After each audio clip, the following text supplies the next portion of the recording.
What have I told you about a time when terrorists called themselves terrorists with pride, or a time when American presidents and European heads of state were shot and bombed by such terrorists? The origins of modern terrorism date back to the 1800s, and its impact and consequences continue through the following century and to this day. In our society, we tend to view terrorism through the prism of the September 11th attacks, but what we would now call terrorism has existed for millennia. Some people point to an anti-Roman Jewish group called the Sicarii or Zealots as the first terrorist group, or they might point to various tyrannicides in ancient Greece. In fact, the word terrorism did not exist until the French Revolution. In 1794, one of the principal characters of the revolution, Maximilien Robespierre, defined his terror as whatever methods it took for Republican democracy to survive and spread to its many enemies. It was not some ideology to latch onto, but rather a means to an end. Robespierre and his fellow revolutionaries used it with fervour, harnessing their power of the state against enemies in revolutionary tribunals, as well as the popular terror of the sans-culottes. Theorist David Rappaport argues that the birth of modern terrorism happens much later than these previous examples, and that when it happens in waves. While there may have been terror groups in the past, they all had very local objectives. The Sicarii wanted the Romans out of Judea, and the Ku Klux Klan wanted to re-establish their supposed superiority over the African American population and to regain their control from the federal government. Rappaport believes that what differentiates modern terrorism from these examples of the past is its international nature. There must also be an expansion of activity, which can be anything from increased violence to greater organizational capability. And there must be a cause for that expansion, something that triggers all of this terrorist activity. The first of these waves begin in Russia in the second half of the 19th century, before rapidly spreading around the world. The Tsar's regime was one of the most repressive in Europe, and although the serfs had been recently emancipated, life had not improved much, as they had to pay for their own freedom. There were no elections, no representation, no labour unions or political parties. The Tsar was an absolute ruler. It was in this harsh political environment that anarchism would emerge as a force willing to topple the regime. With over 80% of the population being made up of peasants who until recently lived in slave-like conditions, there was plenty of support, even if tacit, for anarchism, where a key feature was land distribution along equal lines. Eventually, a revolutionary group called Narodnaya Volya, which means the people's will in English, emerged in 1879 with the aim of radical societal transformation. Many other groups followed them and their cause. In their eyes, terrorism was a method in which they could raise the consciousness of the classes. Anarchism founder Mikhail Buchanan's 1870 statement, "We must spread our principles, not with words, but with deeds, for this is the most popular, the most potent, and the most irresistible form of propaganda," served as their inspiration. Propaganda of the deed was the foremost tactic. Buchanan and other anarchists, such as Carlos Pisacane, believed that insurrection was the natural state for the poor masses, and a group of professional dedicated revolutionaries could shake the complacency out of them by their acts. This new terror would force the people to pay attention and provoke the government into overreacting and punishing its population indiscriminately.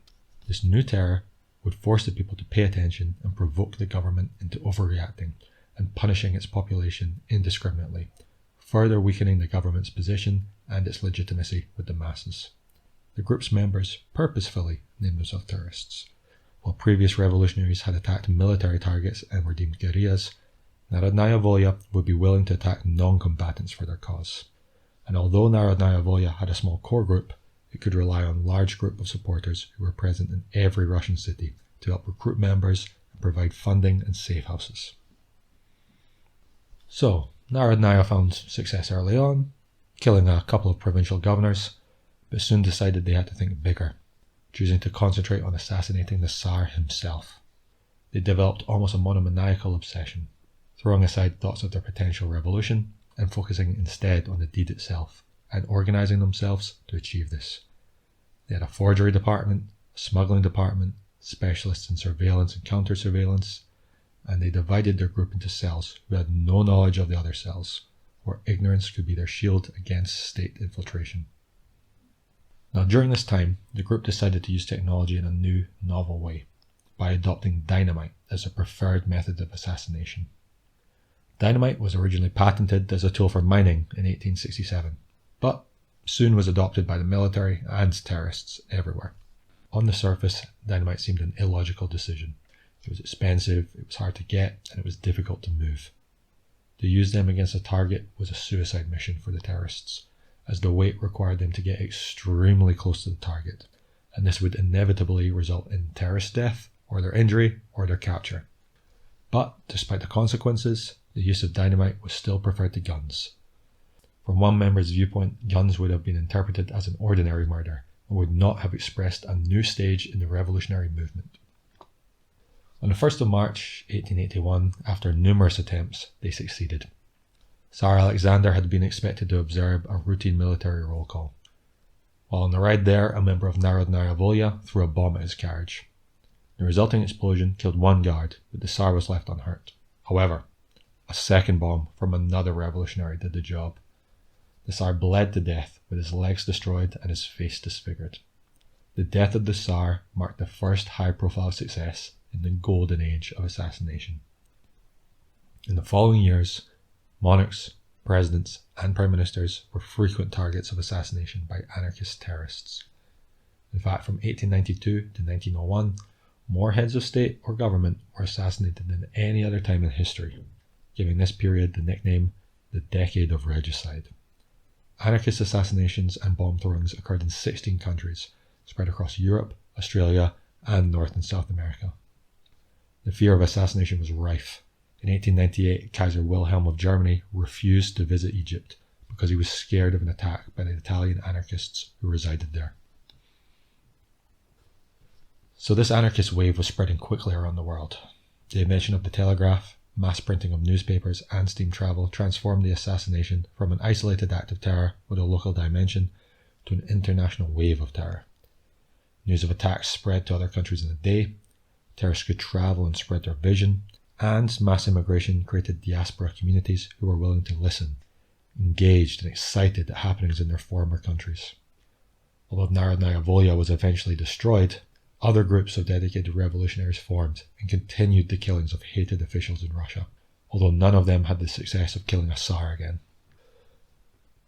So when this wave is spreading to other European countries, among its victims were a French president, a Spanish prime minister, an Austrian empress, and an Italian king.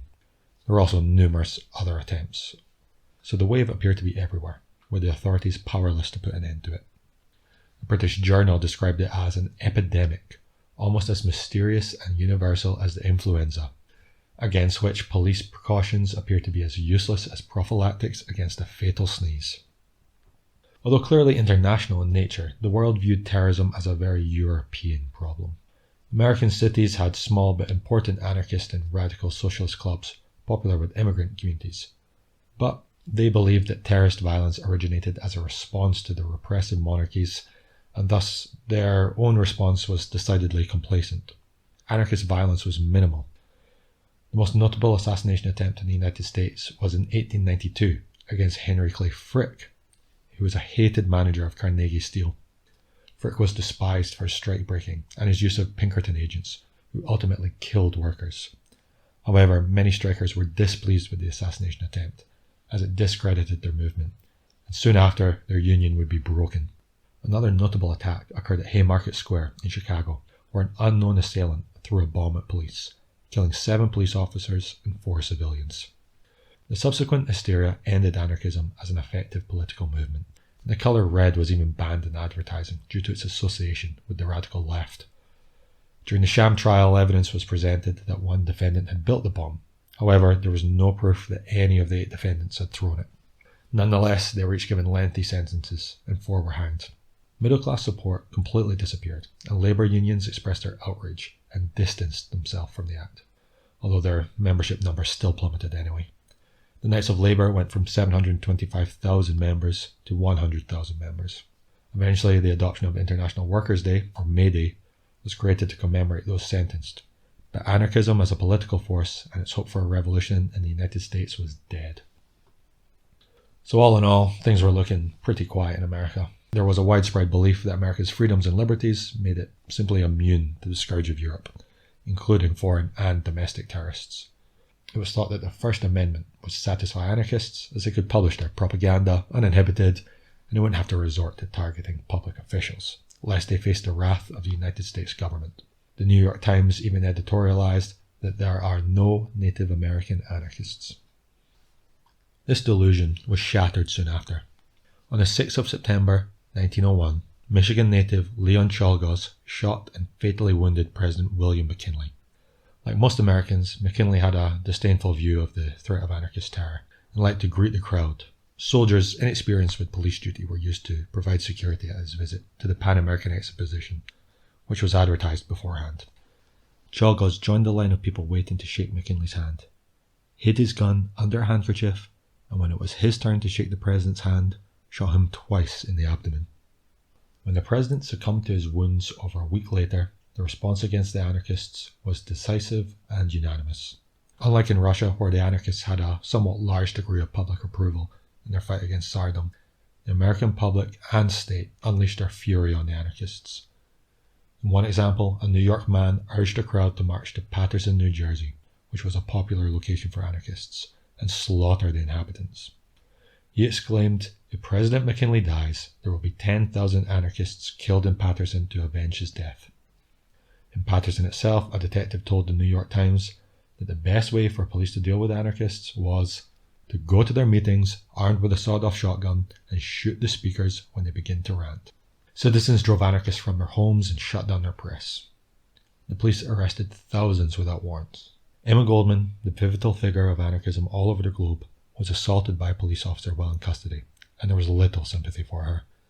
After all, the assassin Czolgosz met her once and had cited her as his introduction to anarchism. She was even charged with conspiracy to murder the president. The new president, Theodore Roosevelt, likened the assassin to Judas and proclaimed to Congress that the damage done to the nation demanded our wisest and most resolute action. He deemed anarchists more dangerous than criminals and derided their claims of being proponents of social reform. He had planned to deport foreign anarchists to their homelands, and those who were native to the country would be labelled treasonable. Most importantly, he had also reached out to foreign governments for supporting creating an international anti-anarchist alliance. He said, "Anarchy is a crime against the whole human race, and all mankind should band against the anarchist. His crime should be made an offence against the law of nations, like piracy and that form of man-stealing known as the slave trade, for it is of far blacker infamy than either. It should be so declared by treaties among all civilized powers. Such treaties would give to the federal government the power of dealing with the crime." Obviously, these sentiments received an enthusiastic response in Europe, especially in Russia. A number of bills were sent to Congress to combat the terror, but not all passed. Among those proposed was one which would make killing a president, those in line of succession to the presidency, or ambassadors or sovereigns of foreign countries a capital offence. There were a couple of bills passed which would prohibit immigrants sympathetic to anarchism from entering the country. One bill that did change the fight against anarchism was a 1910 congressional bill that increased the power of the Bureau of Investigation, which would later become the FBI, and it empowered them to combat crime across state lines. As the Bureau of Investigation had the responsibility of enforcing this legislation, it soon grew from 35 to 300 members and had increased funding to go along with it. The police in America were removed from local politics now, and they had a centralized structure which could respond nationwide. Soon the Bureau was responding to requests from European governments to investigate conspiracies. It was identifying them, arresting suspects across multiple cities, and doing it all within a matter of sometimes as little as 2 weeks. So it should be noted that clearly we can see if this is where modern terrorism is made, then it is also where modern counter-terrorism is made as well. Many of the practices are still employed today.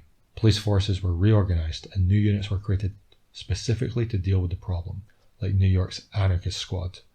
Previously, police forces wore uniforms and were on the whole reactive forces.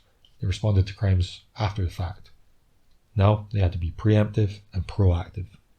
Uniforms were removed and the undercover cop was introduced, a modern and necessary weapon of infiltration. Countries like Italy used agents abroad to monitor anarchists and report on conspiracies.